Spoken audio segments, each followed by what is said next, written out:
بسم الله الرحمن الرحیم. شروع په نامه د رب ذوالجلال چې مهربان او بخښونکی ذات دی. په نن ویډیو کې به موږ دا وایو چې موږ څنګه کولی شو د ډي وي لاټري ریزلټ چیک کړو. ډېرو شاګردانو د دې باره کې پوښتنه کوله چې سر چې په دې باندې ویډیو جوړه کړه، نو غوښتل مې چې په دې باندې ویډیو جوړه کړم چې په راتلونکي کې ورڅخه لږ استفاده وکړي. So in this video we will discuss about how can we check the TV lottery result. So we will discuss about this issue and this topic, okay, in this video. So let's start. موږ start کوو. راځم ګوګل کروم کولاو او دلته زه ورکوم چې TV lottery، okay، دا مې ورکوم.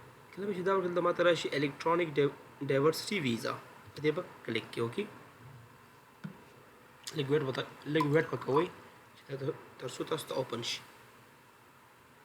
چې اوپن شي دلته لیکلي دي الکترونیک ډایورسټي ویزا پروګرام، دلته به راشي چیک سټیټس، اوکې، دې ته به راشي. چې کله دې ته راغی بیا به وي ویلکم، اوکې، بیا به راشي کنټینیوز به کړي.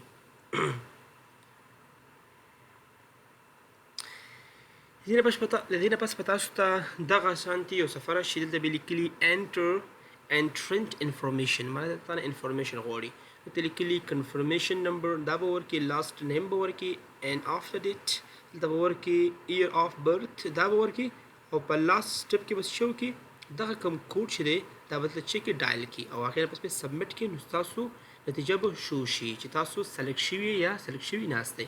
دلته به راشي لومړی کله چې تاسو پخوا ثبت نام کوئ، نو تاسو د ثبت نام نه مخکې کله چې تاسو ثبت نام ختم شو، کوم وخت کې چې تاسو ډي وي ته ثبت نام کوئ، نو تاسو به داسې یو پیج درتلو، تاسو باید د دې نه یو سکرین شاټ واخلئ. نو تاسو وایي کنفرمیشن نمبر، معنا کنفرمیشن نمبر تاسو ته دا دی، کوم چې زما دا ماوس خوځېږي دا د کنفرمیشن نمبر دی. دا نمبر به راوخلئ، دلته به ډایل کوئ، او دا چې دی لاست نیم دی، لکه احمدي سلیم دی که نه، نو دا احمدي به راوخلئ، دا زما یو سټوډنټ دی، دغه احمدي چې دی دا به راوخلي او هلته به چې کړي دغه نمبر به دلته ورکړي، او دلته ایر دی، په کوم کال باندې دا شی شوی، ایر آف برث، دا کوم کال چې دا پیدا شوی دا به دلته ورکړي.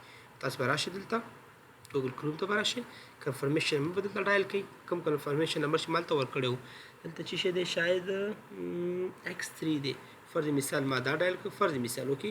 دلته راځم لاست ټایم ورکوم، فرض مثال احمدي ورکوم، لایک احمدي، اوکې. and دلته راځم دلته ورکوم ایر آف برث، فرض مثال دغه ورکوم، او دې نه پس راځم دلته ورکوم سوري څه ورکوم 8SVT and after it submit. کله چې سبمټ کړئ نو تاسو ته به څه شي نتیجه شو شي چې you are selected or you are not selected. نو دغه وړه غوندې طریقه وه. الله دوی کې چې ستاسو د خوښې وړ ګرځېدلې وي. والسلام.